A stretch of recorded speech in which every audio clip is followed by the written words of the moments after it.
Hey friends, welcome back to the Training Arc podcast. So tell you, what have you been training over the past week? Why don't you start? Let me think about it for a bit. Um, well, nothing much for me like on the habits and routine side. So I've been trying to keep up the same stuff, which was exercising. I've been practicing my Korean, so it's all basically still routine for me on the lifestyle slash habit side. But I guess I've made a slight progress, I would say, on the work side. So in today's episode, we're going to talk about the lockdown situation in Sydney and our experiences, especially over the most recent one, and the one that we're still under. But one thing that I found very difficult in this lockdown was actually, for I think the first time for me, I experienced some quite serious loneliness and lockdown fatigue. And so over the past week, I have tried to readjust myself, try to prioritize my own personal well-being. And so by the work side, okay, we're going to go into details later, but to give a brief, I guess, overview, I realized that one of the main sources that I'm getting, social interactions in the current state and age is through work. So I've tried to put in a little bit more effort into that aspect, reaching out to my colleagues, and well, it was like also sort of just no. Do you think it's healthy to only have interactions with work? Of course not. But it is one of the major sources these days, and we should really, how do you say this? Be more intentional about communication and social in the work environment as well. Okay. And be more intentional for social interactions in general, because you'll find that if you don't, you will lose a lot of that. But people often say that you should isolate your personal life with work life, right? I'm not saying that I put my personal life into work. Okay. That's why at the very start, I made the distinction between my routines in my habit / lifestyle stuff and my work stuff. And I said, particularly, I've been making progress in my work aspect. I've had a few meetings this week, and made some progress in that. And I found it really helpful. I can't go into details of the specifics of what I talked about, but I find that having those meetings and talks, interactions. So let me give an example regarding what I mean by being more intentional. Yep. So previously, maybe if I had a meeting with my supervisor or with a colleague, especially in the lockdown period, I would find that I would want to talk about what was planned, like focus on talking about what was the planned thing that we wanted to discuss, the action item. And once it's done, like I would try to make it a quick and concise meeting if possible, and be, focus on the professional aspect and focus on the actual work. The actual, So I mean, by the actual work, I mean so that there are a number of things, project-wise, and because research is very, wide-ranging, I can very purely focused on that one question or problem that we have in mind, have planned, or I could have a more extended conversation about other maybe some interesting ideas that I came across in literature, or something I read in the news, or speculation about who's going to win the new Nobel Prize, and Was that how was that's going that to change impact. of perspective? Did you start the change, or was it because someone did the conversation to you? And No, you I felt started good? the change. Okay. That's why I said I have become more intentional with my communication. Okay. What made and that social. change? Is there any particular? Yeah, I was feeling super down this week, over the Okay. past week, which is also why we came up with this topic, right? So I wanted to talk about this. I wanted to be very open and honest, and also, maybe bring some insight to those who are feeling the Do same. you think that your supervisor or the people that you were having a meeting with appreciate the talk? I think so. Okay. Yeah, because the feedback was very positive. I wasn't just talking along. Like I wasn't just shooting. I Making blank wasn't just conversations. ranting at them, or like being very it was a conversation. It wasn't a one directional output. Right. Yeah. So I think, and also, and actually, some of the feedbacks I got, it wasn't, I didn't directly ask the question of, oh, are you feeling like, lockdown fatigue or whatever? But because I was intentional in sharing my feelings, wanting to bring up this conversation, I actually got some of, my colleagues saying back to me like, oh, okay, I had, a lack of focus on the work stuff as well. I feel the same way. And yeah. So, okay. So that made me feel less alone. And, it was a positive experience out of these conversations. Yeah. Okay. For me, I think that in this week, the new experience is me driving a van. I've never driven a van before. I've only driven like a normal car. But driving a van was fun. So you've been training on your driving skills. Yeah, kind of. Upskilling your... Yeah, it was for because I currently work at the vaccination center at Olympic Park as a vaccination pharmacy team. So it is my job to make the Pfizer juices. And yes, and one of the things that people ask full license people to do is to do outreach. And one of the things that I volunteer to do is outreach.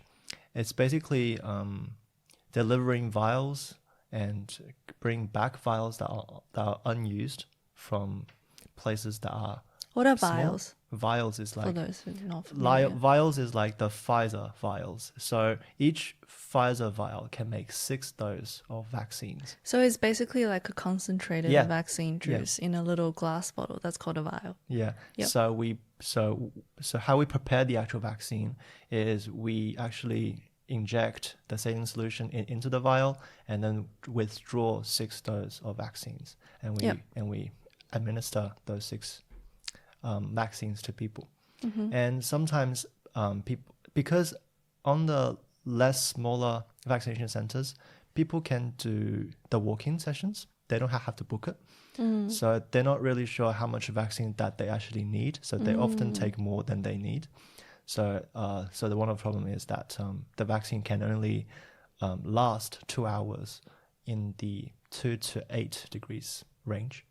So they have to be kept in a pretty cold environment. And for the outreach people, we have to come back with the vials in that set of temperature and bring it back to the freezer. And because it was a big job, we have to move a lot of other things too. So we drove a van, me and my partner drove a van. What do you mean a lot of other things? Other things like syringes, like first aid kits, a lot of other stuff as well that we have to move. A lot of computers actually. And because there were a lot of computers. I don't know. I think because the smaller vaccination centers, they're not an actual vaccination centers. They are just like public chemists. Libraries and gyms that are Like now pop-up. being used. Yeah, that are now being used as vaccination centers. And because we want to get the 80% mark, right? And yeah, me and my partner, or my partner and I, decided to use the van, and we were given a van.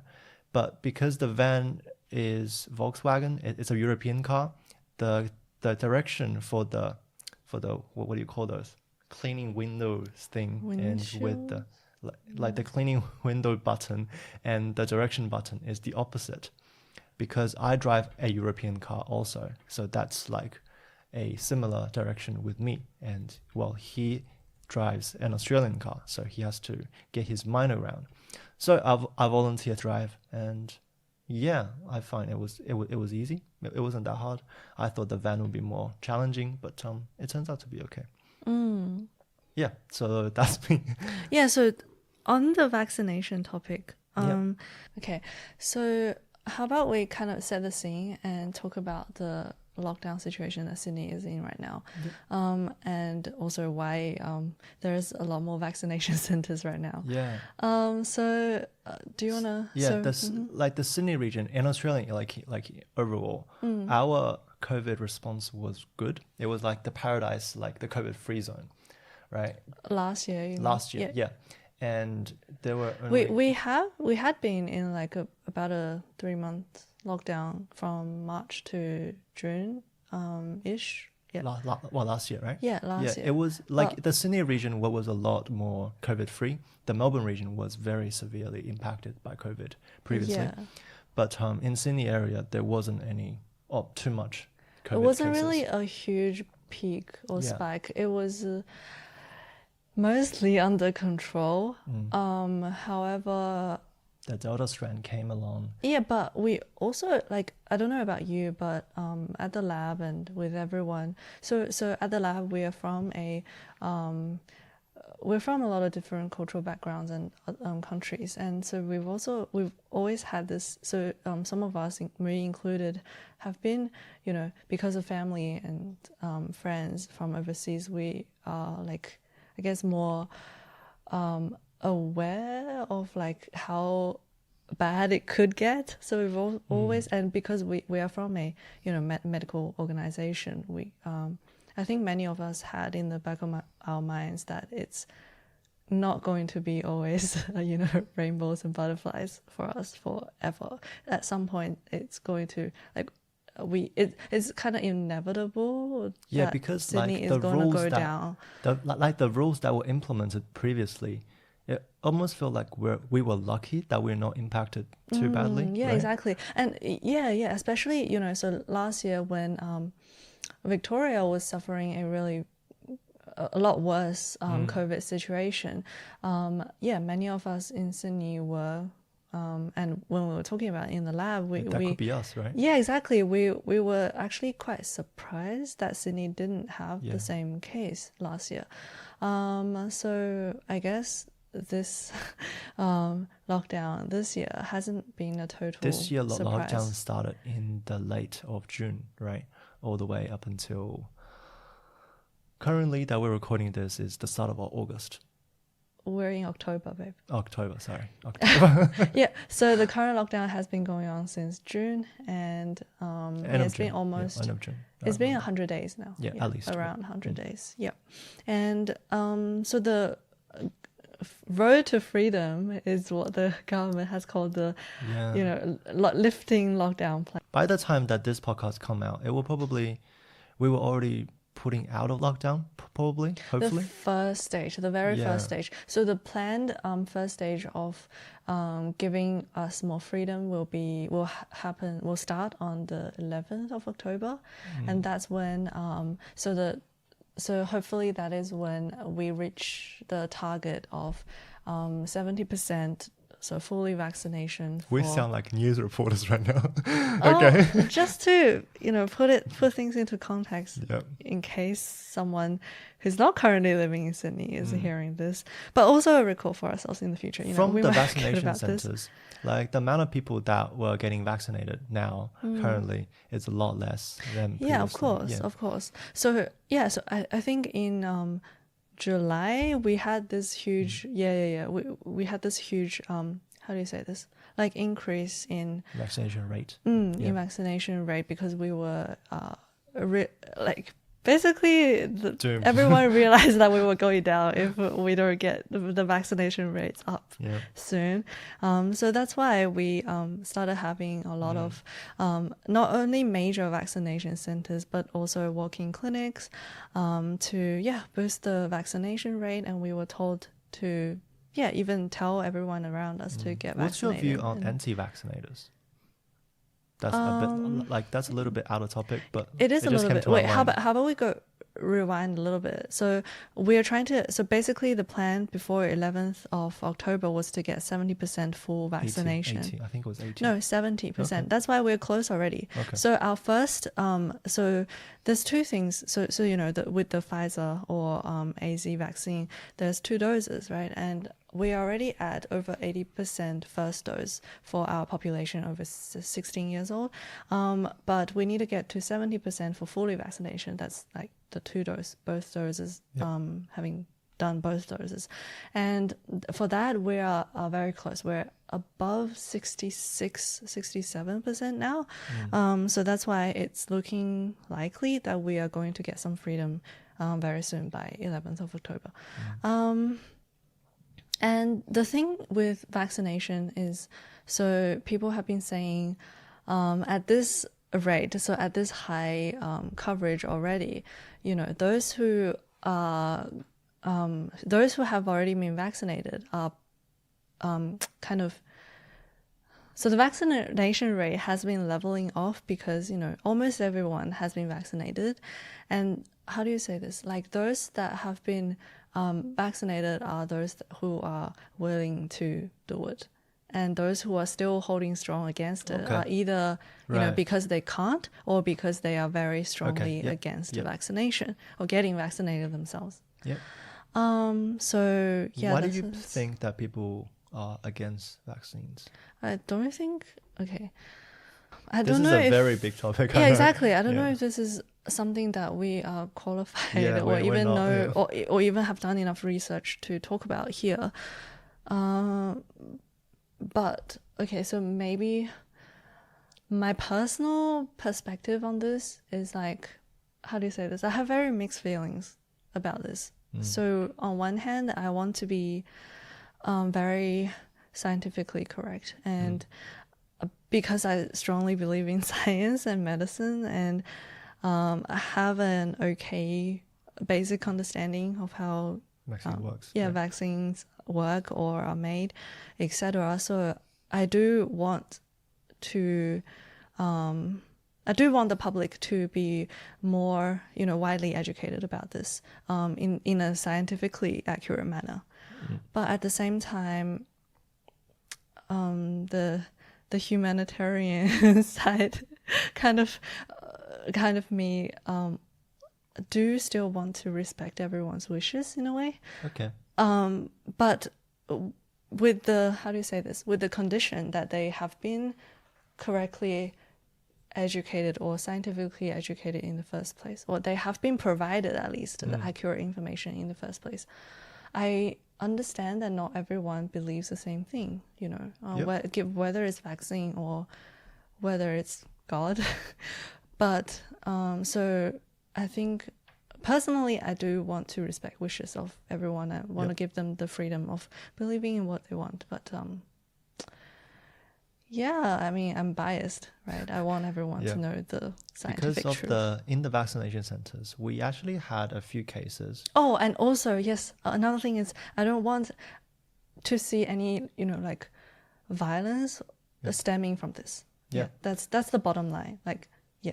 There were, in the vaccination centers, there were a lot of cases where people, because in the work area, people were kind of demanding that their workers have to be vaccinated, and they don't want to get vaccinated. So they tell the nurse, could you just, inject the vaccine into the sink and said, I'm vaccinated. Has that been very often though? Or is it it's very often. Like it's about 3 to 4 times a day. Yeah, although the percentage is not big, but considering that every day there has been cases like that. And that's only what you've seen in one vaccination center. Yeah. And in my vaccination, I'm very confused about why they actually still go exactly. there. No, like they have to get the certificate in order to go to work. Oh, okay. Right? So they just try to forge the certificate. Yeah, like they just want to fake it. Yeah. And there has been But what's their response when it doesn't work? It doesn't work. The nurse don't really give a shit, so they just jab straight in. Oh. Yeah. Wait, I thought but okay, so what would the person's response be then? Because they already signed the forms already. Because if you make the booking, you have to agree give consent. Yeah, they gave us all the consent and they have no health issues, they have to get jabbed. Because if has there been any cases of the person just getting up and leaving? I'm not sure. I think there should be. Yeah. Yeah. Yeah. Okay. But there have been. Come on, of course they can't just force them down into the chair and. Yeah. There have been 2 cases where the anti-vaccinated people pretend to be wanting to get vaccinated and start to, shouting in the vaccination center, and they were. I think they knocked over 2 doses, and tried to. Advertise about the dangers of vaccines, about how, if you get vaccinated, it changes your DNA and stuff, blah, blah, blah, blah. But, after that, the army came, we're in the front door in the vaccination centers, there are now armies or the Navy's people, people in the soldiers' dress, Oh, so how do I frame this? Like, so they use actual, Military force. yeah, Yeah. instead of normal security guards? Right. So they actually have implemented the military force and try to get everything into order. Yeah, because what people find is that when you have military people, it's like a teacher standing in front of students. Once you have that Some authority. once you have the authority standing there, people will often, be very quiet and line up correctly, and behave The power themselves. of uniforms. Yeah. Right. Okay. Okay. How about we start with, so over that last 100 days, Yep. what have you found most difficult about lockdown? The lockdown. Oh, I like to watch a lot of travelers on YouTube, and because of the COVID situation, worldwide, a lot of people can't really travel, and they can't really travel internationally, and I really miss the vlogs that they do. Oh, so okay, that's very different to what I Yeah, expected. like it's just right on top of my head. And when you see all those different people traveling to different places and experiencing different culture, I really like that. And even though it's through a YouTube video, but yeah, I do find joy watching those traveling videos, and I miss those. Oh, okay. So maybe you should advocate for, people to start doing travel style vlogs for their local regions. Yeah, people start doing that, but it just feels different. It feels different. Yeah. There's something about, okay, yeah, so there's something about It's like going you bringing into a new strange, perspective into like a traveling country, right? And if you do a little tour in your hometown, what you think is normal might not be normal for everyone else. Exactly, and they may not pick up those those small unique tweaks of the country. Interesting. What about you? What have you been missed the most? So much. Most. Honestly, if I had to pick one thing, it would definitely Top be... three, well, let's say, like, we have time. So the most difficult thing I would definitely say is the lack of social interactions. And I didn't really... So part of this, part of how difficult this has been is from the fact that I didn't anticipate myself finding this particularly difficult. So to give a bit of background, I have lived by myself. So I moved out of home to Sydney for university. So since 2017, so over the past 5 years now, I have been living mostly by myself. And so I've had a roommate for about a year and a half-ish, somewhere in between. But yeah, overall, I would say that I'm quite independent, in terms of living. Yeah, in terms of my living situation, I have been quite independent. And I never felt like I had to live with other people. And for most of that, yeah, I did enjoy living by myself. I find comfort and freedom in solidarity, and that's it. Like maybe it's part of my introverted nature, but I've always found that I had to unwind and have time with myself after a day of work or study. But I will argue that because in the first 3 years that you lived, 2 years or 3 years, I can't remember, but the first 2 years that you lived together, you were often very sad because you lived alone. But it was only after. It wasn't because I lived alone. It was because I find there was like no purpose. I didn't know what I was doing. Okay. But I would think that once Pepper, our cat, came to Sydney, you were happy more. You were more happy that you lived alone, even though she's only a pet, but some living creature is in the house. I think that changes it, doesn't it? Yeah, of course. And yeah, it's very important. Like whether it be a cat or a house plant, you having responsibility, looking after something. I think that's actually, there's been research about that, right? So having someone or something depending on you, having some responsibility of looking after another life gives you a sense of purpose. So that's what I was talking about. No, that's I will separate that from loneliness, though. Right, sure. So that's what I was. Okay, so this you totally changed the topic a little bit. No. So I started trying to explain to Tianyu that the reason why I was feeling down was not because I was sad that I was living alone. It was actually I had a lot of freedom and comfort in spending time alone during the first 2 years in Sydney. But the reason why I was seemingly a little bit down was because I didn't actively engage with uni life and didn't have a lot of things that I found that I committed to, that I had responsibility in. So that's what a cat coming to Sydney changed for me. It was definitely a positive input. And also, but during that time also, I started putting a lot more effort into uni, studying, and really found my purpose and things that I want to do and commit to. So that is the whole, so that's a different aspect though. That was, finding purpose in life kind of topic that maybe we could talk about next time. But for me, the difference, the shift in, so going from my regular, turning up at the office, engaging with co-workers, even doing some wet lab experiments, or just using a different computer or walking over to our the office's coffee machine and getting my coffee each morning. It's just this. I started really missing that routine life, and people think that research is actually a solo work, but it's actually not. It's very team oriented, right? Well. Come on, it's quite team oriented. Some aspects, come on. Okay, that's a whole different topic again. So Tiayu has been really shifting the focus many times on this conversation.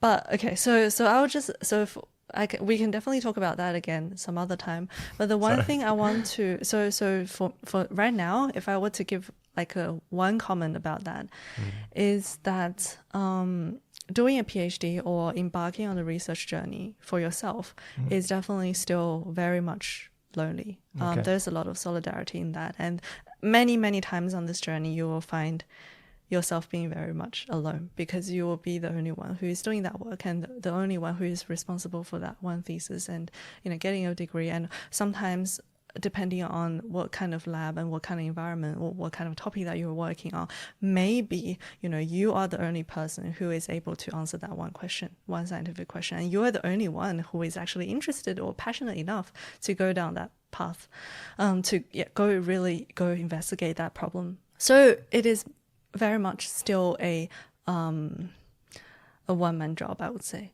However, or a one-woman job. However, having said that, because usually you are a part of a bigger group who are working on the problem, and also, this is another thing I want to talk about too. Like it's really, really affected by lockdown. Is that usually, as an aspiring young scientist, you should be able to engage with many other people, maybe across the world, or at least in your local region, in your city, other groups, other labs, other groups who are, researching on similar topics as you or your lab. But that experience has, since the start of my research journey, I haven't had any of that experience. I have only been able to attend conferences online, seminars online. Haven't had any real in-person social activity, which I had really looked forward to. You were really looking forward to international conferences, weren't you? Yeah, because I knew that even when I first started my honors year, or even when I was a third year undergrad student, we had like smaller, maybe student-based conferences or seminars where we can actually talk to other students who are studying the same thing or are passionate or curious about the same topics. And it was just like maybe even a simple get together, grabbing some snacks and just talking to people after those seminars was really fun. yeah, meeting new people and meeting people who are passionate about the same things as you. How cool is that? Maybe I sound super nerdy, but I think that's really, really cool. And Don't worry, nerdy is the new cool. and yeah, I just thought I knew that if I keep going with my research, with doing a PhD, I would be able to interact and meet even cooler people. People who stick to this, who have done this for even longer, who have more experience than me, but who may be interested in the same things, who I had been looking forward to meeting new people, which we still could, but it's just It's not the same, is it? yeah, it's not the same. And also, I mean, I'm still keeping my fingers crossed about at least attending one international conference, like as in actually going overseas during my PhD time. And hopefully, if the COVID situation gets better, I'll be able to do that at some point. Do you have a preference on where that you want to go? No, I have absolutely no preference at all, Okay. because I know a lot of the international conferences we engage in, they pick different locations for where they hold the conference. For example, one of the last the name just slipped my mind. Don't worry about it. Melanoma Conference. Okay. Yeah, one of the major melanoma conferences this year. It has been delayed, but not only that, it was planned to be in Rome.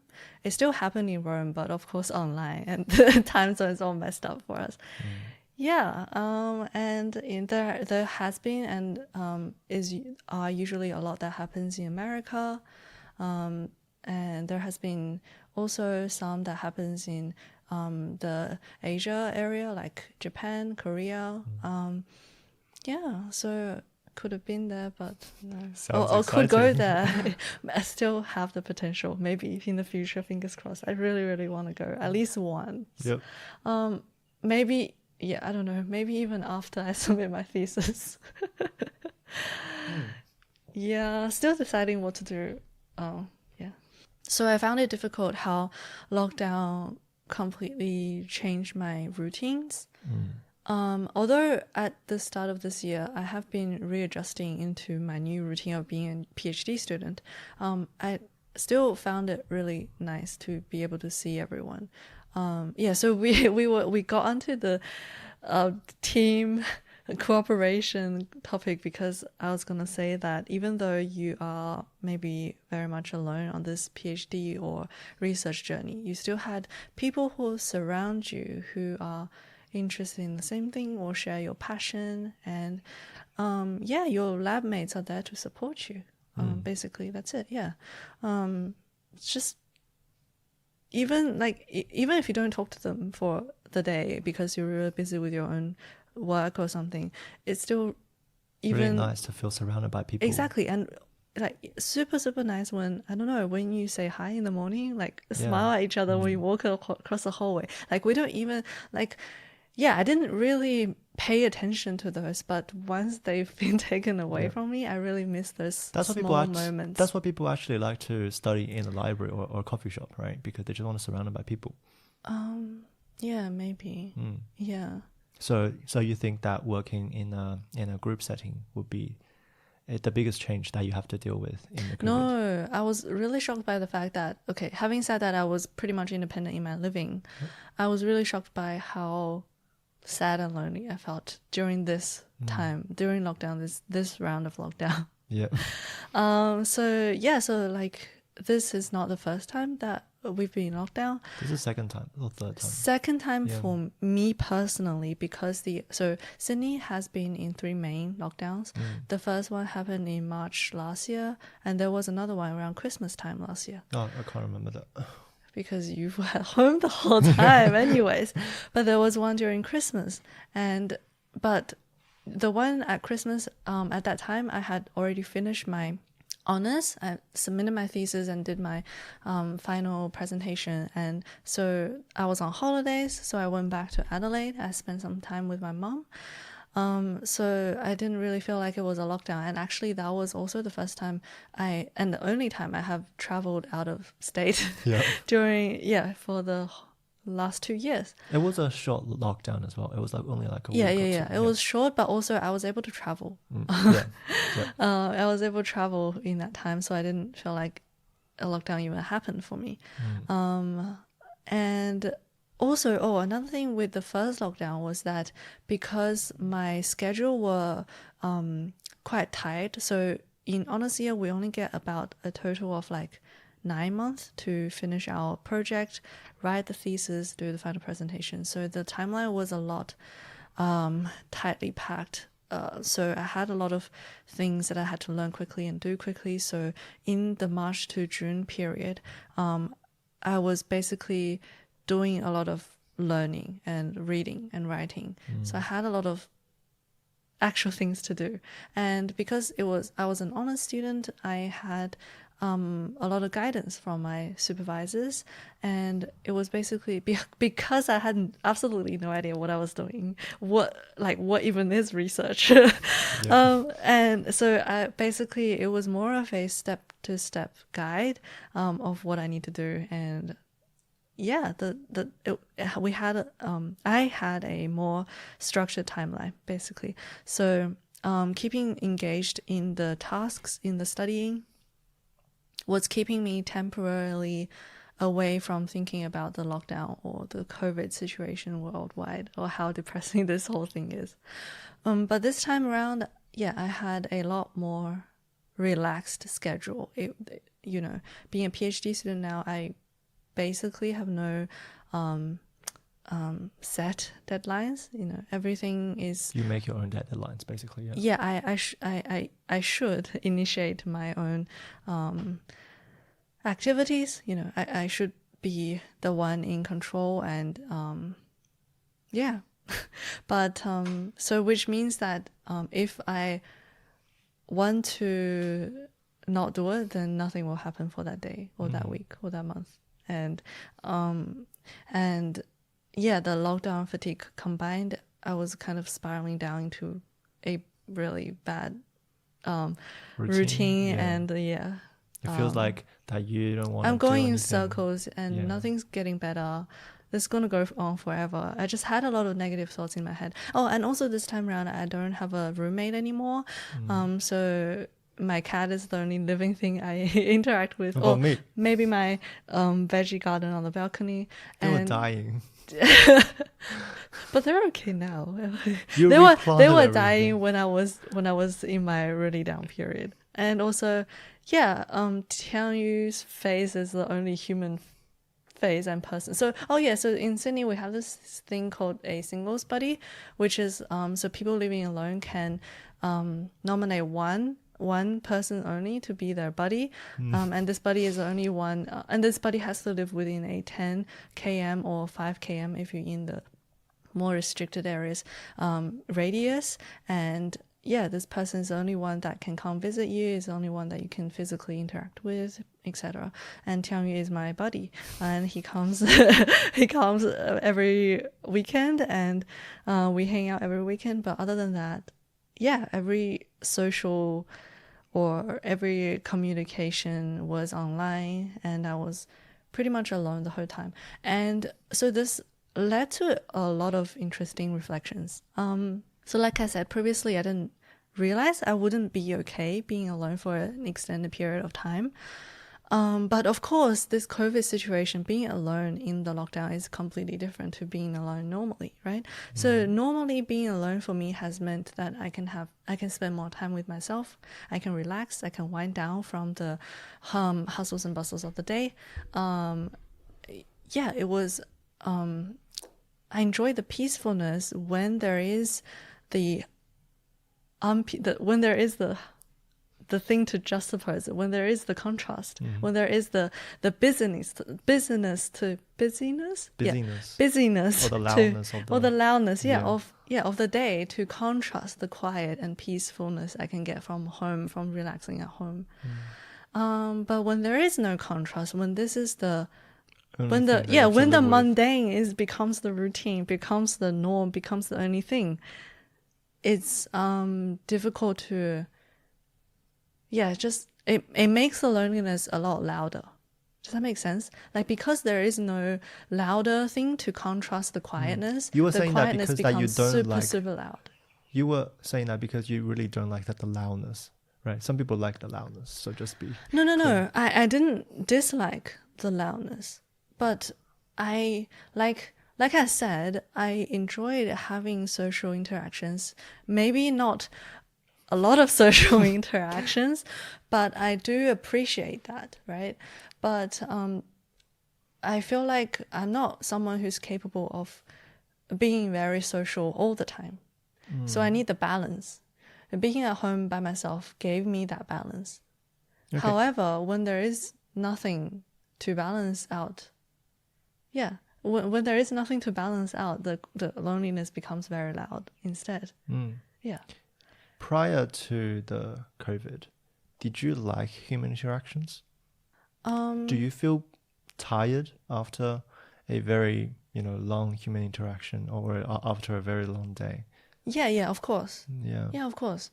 But that's just because I feel like mostly because my energy gets used up, like, if that makes sense.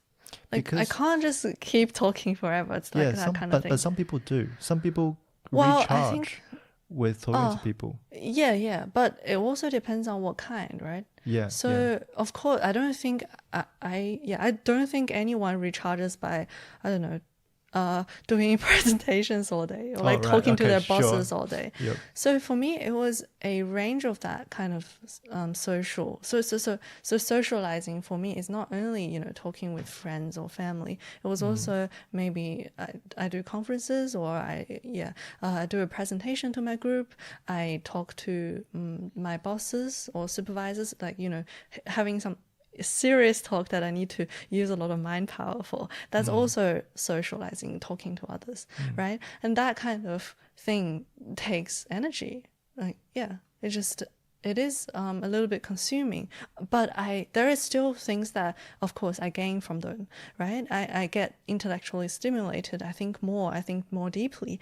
You reflect a lot, right? I learn more. Yeah. Okay. Right? You learn more by talking to people who are more experienced And in the thing. than you. Yeah, exactly.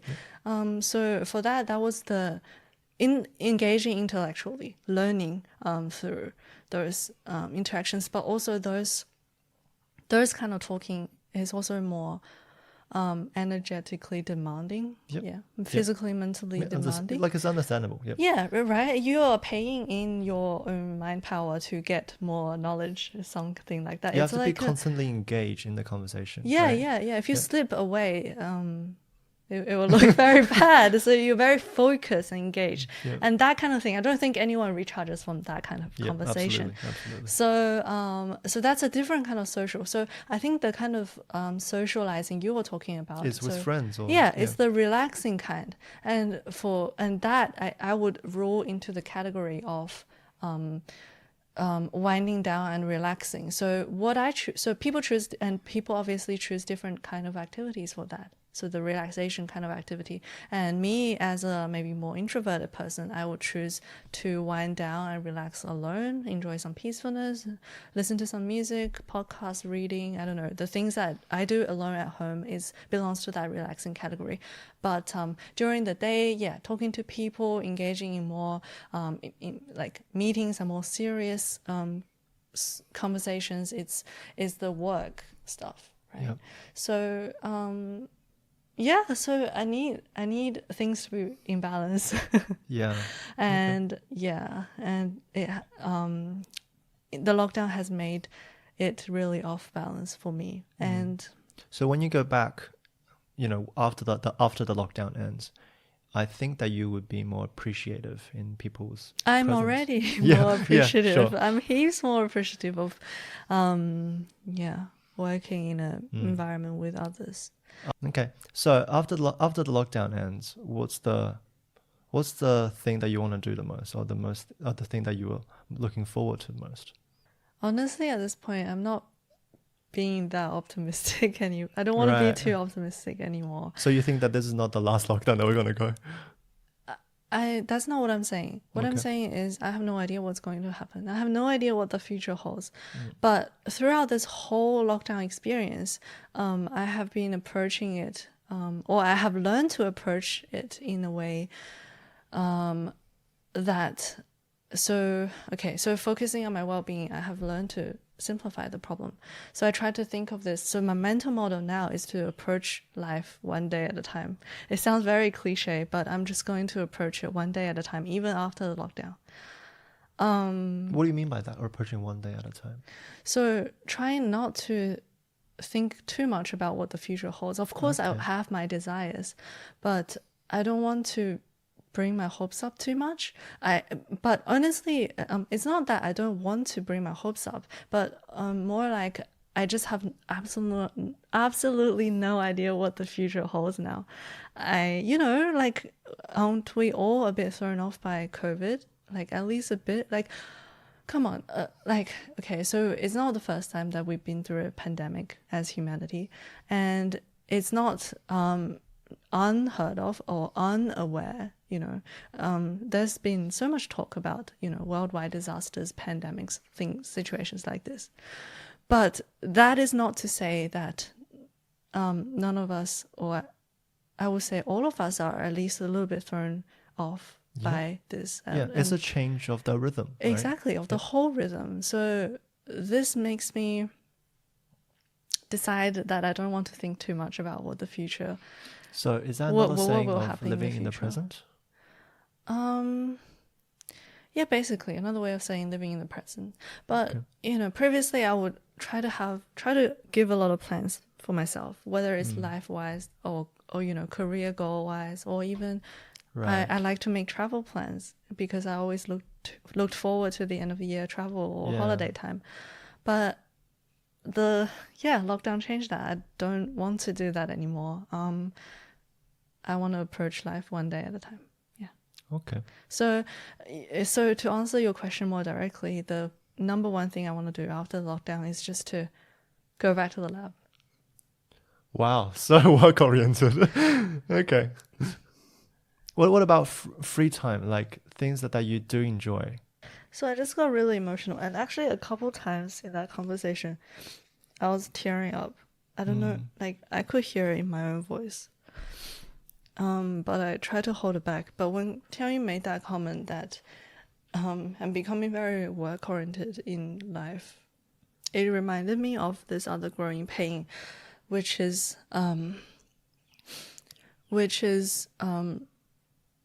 losing friends and becoming more lonely as a part of adulting, right? Yep.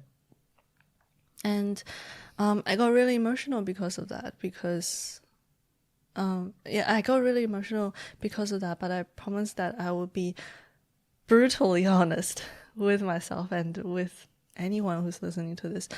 So Because I I think want some to share people this too. can relate to you. I Right? think many people will resonate with this. So this is I think a stark contrast between being in your teens and being in your 20s. So as a teenager, everyone shares the same routine. People around you, going to school, and that you will naturally have a lot in common, simply because everyone's doing the same classes, talking about the same things, and people will share a lot of the same experiences. But I think in your 20s, and which is, we're starting to ease into that phase where we do a lot of personal growing, individual growing, where at this point we really do become very work-oriented. There's no shame in admitting that. We do become very career-driven is what I'm looking for, I guess.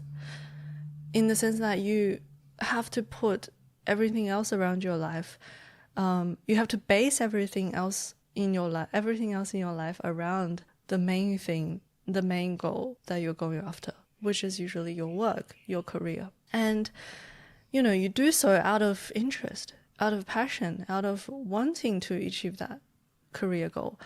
And I think that's very special, and that's very valuable for personal growth. But at the same time, because your interests become particular, become very particular. Just, we're all different. There's no, everyone will have different goals and aspirations. So your interests become very particular because they're based around your career goals. And that is okay. But of course, one of the growing pains is that you start to lose friends because you're no longer maybe engaged on the same things. Yep. I'm 100% agree with you on losing friends because a lot of them might not have the same goal as you, right? And a lot of them have different... You don't share the same interests anymore. Yeah, but there are some aspects in there I don't agree. And because I think that a lot of people are different from you. Because I think in high school, you weren't very open. You were very shy, right? You didn't really have too much friends, did you? I think I was okay. You were okay? Okay. Right. But wait, just make your point. Yeah, because okay. I felt that in school as well, everyone was working towards the same goal of achieving high grades. But no, not everyone are. I'm not saying our goals were the same in high school. I'm just saying because everyone follow the same routine, go to the school, see everyone. A lot of people at work follow the same routine doing a work from 9 to 5. Yeah, so that's why you become closer to your colleagues, but not necessarily. Right. But you might not want to engage very personally with your colleagues. Yeah, exactly. Okay. So yeah. So going back, I don't see why it is a barrier to become, to remain as friends while going to adult. With your friends from school? Yeah. Yeah, I'm not saying it's a barrier either, but you do have to be more intentional in keeping in touch. You do have to make it, yes. Exactly. Yes. So it's you have to be intentional in any sort of relationship if you want to maintain it, right? Yep. It doesn't work if no one wants to check in with the other. Right? And the second thing that I wasn't really sure on was about changing of friends. I think that in every single aspects, every single checkpoint in life, your friends will change. The people around you will change. Yeah. And I'm okay with that. Because, I don't know, friends are there. You don't, what do I say? You make friends because you want to be more interaction with them, right? I don't want to make friends out of obligations. I want to make friends out of my own interest. I want to get because you want to know the people better. Enjoy that experience, yeah. Yeah, so, I mean, and the third thing that I wasn't really quite sure is... Wait, what was the second thing? I think I just interpreted you wrong. It was... I think that, so the first point is that you can remain friends even after you become adult. But you do have to be more intentional. Of course you have to be more intentional because you want to show that interest that you really care about the other people, right? The second thing I want to say is that there are different life stages or checkpoints in your life. You're going to meet a lot of different people. Right? Yeah, because you're going to change. Yeah, you're going to change. And people grow apart, yeah. And you're going to make new friends and that's okay. It doesn't matter. It's not you're throwing the old friends away. Yeah. It's just that it's the person that you met at a point in your life. That's all. Yeah. That's with everyone. That's with every single person you meet in your life. Yeah. What I'm saying is mostly for those who are finding loneliness a difficult aspect of adulting. I'm saying that many people will share the same experience, number one. And number two, everyone will go through the same experience at some point in their life. And number three, it is okay. You'll be okay. That's it. And the last point I want to think... And if you want to maintain your good relationships, be more intentional with it. Yeah. And the final thing is that about work-oriented. I respect those that are very career-driven. I respect a lot of the top CEOs like Tim Cook, like Elon Musk. Like those people, they sacrifice everything just to build a career. And I respect that a lot. But I don't think that everyone's got different enjoyments in life, right? And your career... That's the thing. That's the thing. Okay. That's the thing that I want to dig deeper. That definitely requires another episode to dig deeper on. But that's the thing. A good point. You said enjoyment in life. Yeah. There is a huge major difference, I believe, between happiness and enjoyment. Or what's the other word for enjoyment? Oh my gosh. Fulfillment? No, sort of, but like more fun, like pleasure. Mm. There's a key difference between happiness and pleasure. Yep. We find pleasure in things that we enjoy doing, like gaming, watching TV, playing games. Wait, I just repeated that. But there is a key difference between real happiness and fulfillment and simple life pleasures. And in order to, and happiness and fulfillment, like real happiness and fulfillment is something that requires sacrifice. Okay.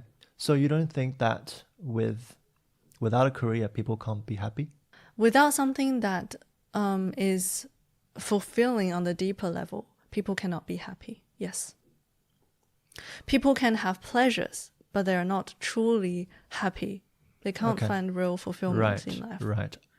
I agree with that. Yes, I think that. There's a distinction between that. And we'll talk about it in another episode. I think we can dig deeper on that. Yeah, I think what you're talking about is like a purpose, right? Yes. You want to serve your purpose. You want to kind of like a purpose. Exactly. There's something that gives you fulfillment, like playing games or watching TV, doing, the things that are fun and pleasurable. They are pleasurable, but they're very short term. Yep. They're after 5 minutes out of that. What's it called? Like instant yes. gratification? Yes, instant gratification.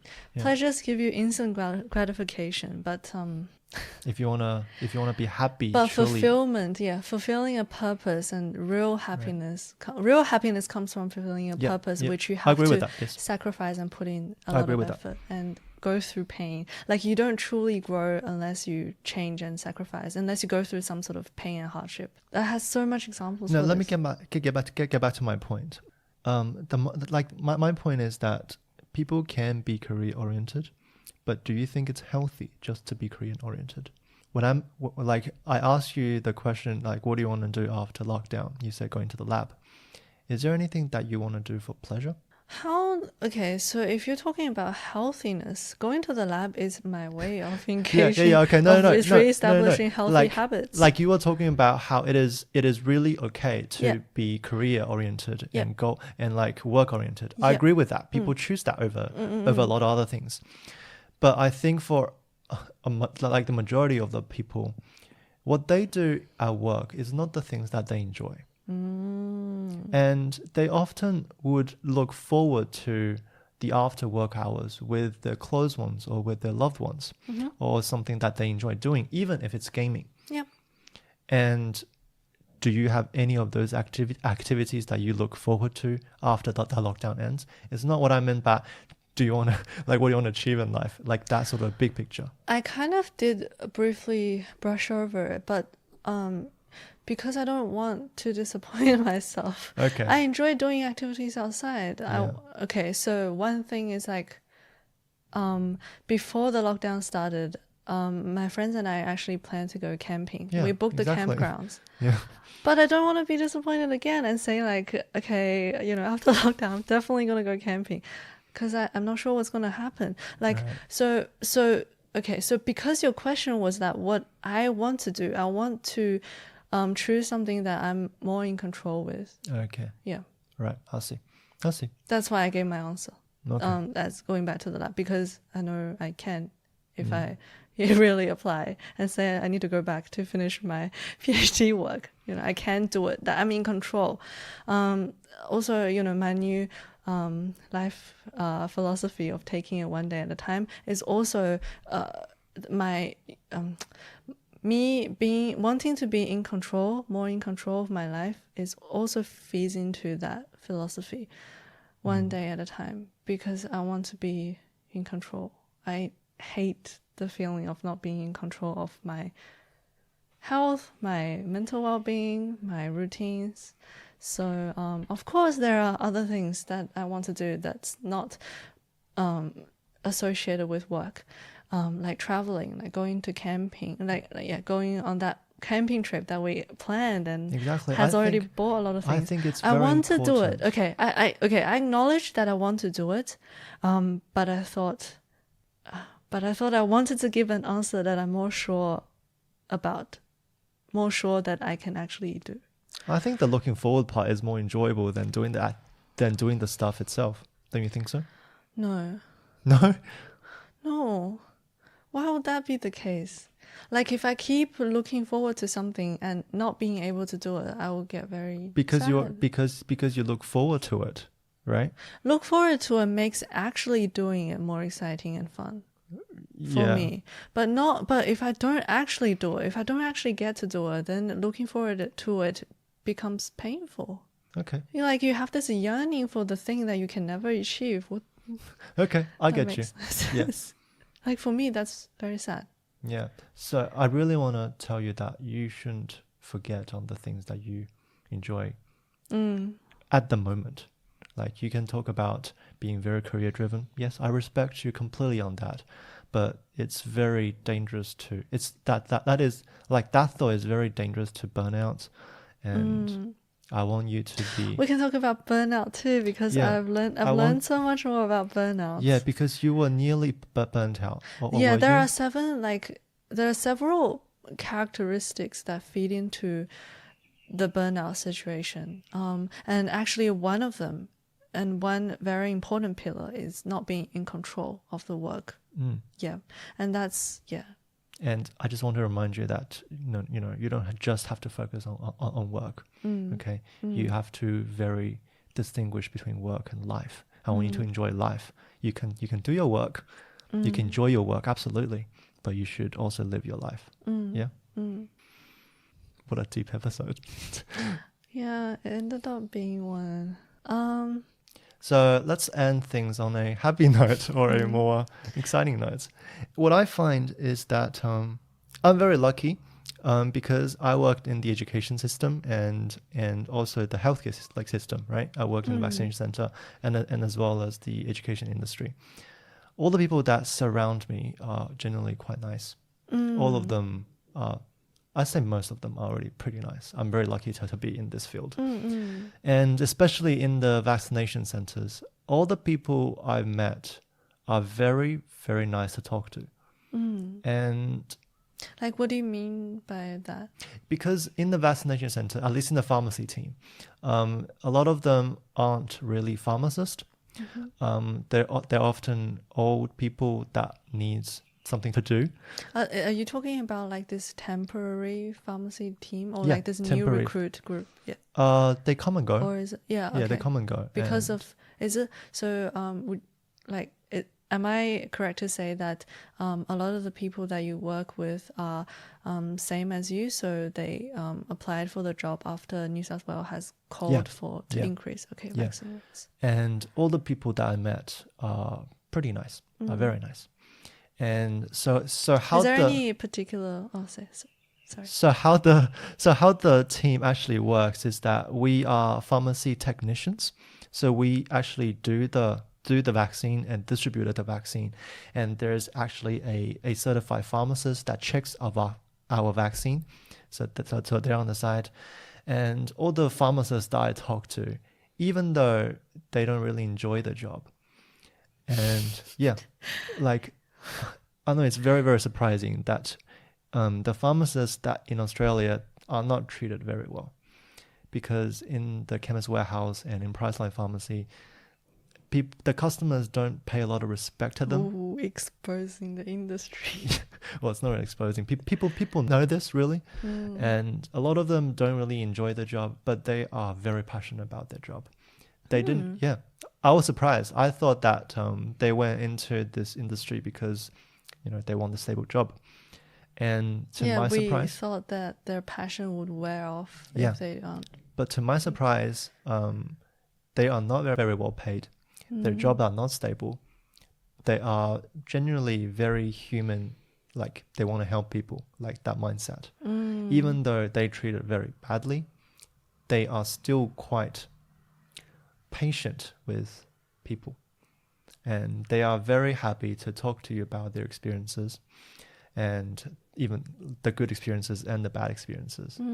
And yeah, some of the Do they so for example, if you ask an experienced pharmacist about becoming a pharmacist, would they still recommend you the job? they wouldn't recommend you if you go into the wrong, like if you go into the industry for the wrong reason.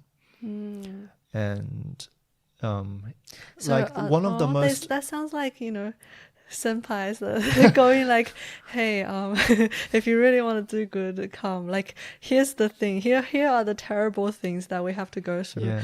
but if you share the same passion as me, Yeah, like come. one of the worst stories that I heard that a pharmacist that told everyone is that he was working as a pharmacist, as like an intern pharmacist at Chemist Warehouse down in the south somewhere, and a lady came in and and then she was having heart problems, and she was given an ACE2 drug, which is an angiotensin 2 drug, and she didn't really like the effect of it, or she didn't feel well. So he said that you can go on to a calcium antagonist, I think it was, drug. And the lady said, no, you're not a doctor, you should not tell me what to do. And the pharmacist said, no, of course, like, you don't have to take drug, I'm just giving the advice. And they got into a very heated conversation, and the ladies basically was saying that the pharmacist is trying to poison her. And the pharmacist was very, he want to defend himself, right? Because he want to say that, no, I'm just trying to help you, you don't have to take the advice that I gave you. And the entire thing ended with the lady actually slapped the pharmacist. I'm so confused. That just sounds like something went wrong with their communication. Yeah, well, yeah. And because the healthcare industry, at least in Australia, the communication aspect of it is quite poor. Why would you so? say in Australia? I'm not sure about other countries. At I least would in say China, in Australia, both countries are pretty poor. And not necessarily the communication. I feel like maybe the healthcare workers in general, They don't get appreciated. Yeah, they deserve more respect. Yeah, of course. Especially those who are not doctors. Doctors as well, because there are, like, we've all seen crazy cases where the doctors got stabbed or actually hurt by patients or patient families. So doctors do also need more protection and respect. But I think the other healthcare and medical workers, like nurses, pharmacists. What's it called, like physiotherapists, and all of the people that everyone, nutritionists, like you don't realize if you haven't either been a patient yourself, being a family member of a patient, or having worked in these kind of situations, you don't really realize how much teamwork that goes on in the healthcare industry. And just everyone in the different roles are super, super important, and they deserve more respect. A lot of people say that good doctors turn into irresponsible doctors, not because of the workload, it's because of the appreciation factors. Like, they pour their hearts out trying to treat a patient, but they're not getting appreciated. Right?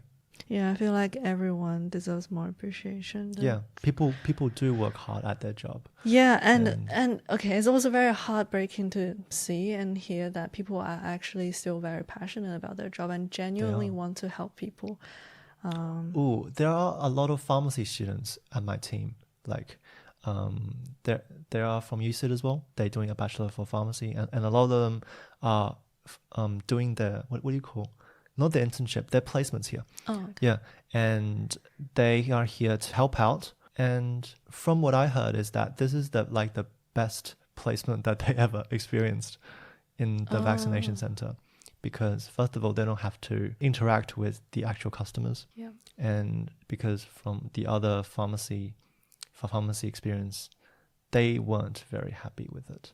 Why? Okay, so this leads me to be very confused as to why people go into pharmacy. no, are rude to pharmacists to start Right. with. Is it just because they are in a lot of pain and discomfort, or is it That like argument wouldn't something? stand, right? Because doctors would, face more of those pains, and they are much well respected and much well treated. So why? I think it's because that you can see pharmacists everywhere, and they treat them like a, what do you call? Waiter, Like waitress. those coast people. What do you call those? Like a counter. Yeah, counter people, and they treat them as like they are not knowledgeable. Receptionist. And they just put drugs on the shelf. So they actually don't realize. They don't realize how knowledgeable they are, and how qualified. yeah, how they actually know what all the drugs do, and so I think that's one of the biggest That's aspects. weird. I'm like personally, I'm very confronted. I'm very confused about why. Yeah, actually, previously Why the job in general is underrespected is like beyond me. Yeah, well, like they don't really say that I'm a pharmacist, right? You only assume that the people standing behind the counter with the white robe are pharmacists, but you don't realize that people who are putting the drugs on the shelf are also pharmacists. Right. Do you know what I mean? So would you say that pharmacists in the hospitals get respected? They get more? much more respected. Okay, I see. People fight placements because out of like 500 people cohort, only about 2 get into the hospital placements, and they fight for the placement because, they are much more respected. Patients that are living in the hospital taking drugs because they're on, near death, they actually listen to what they tell you. They take the drugs that they prescribe to you, and they I think just you. the hospital setting in general gives it a more authority authority for some reason. Oh, that's so sad. Yeah. This is not a positive note that we wanted to. No, I think it's important to share that. Yeah, it is. But okay. Treat your pharmacist well, and treat anyone that's in the healthcare industry well, because they go into the industry for the reason that they want to help people. Like at least don't contribute to their disappointment. Yeah. Okay. Yeah, all right. I think that would be a good episode. That would be a good place although to we end. failed to end with a positive note, All right, then we'll see you next week. Bye-bye. Bye.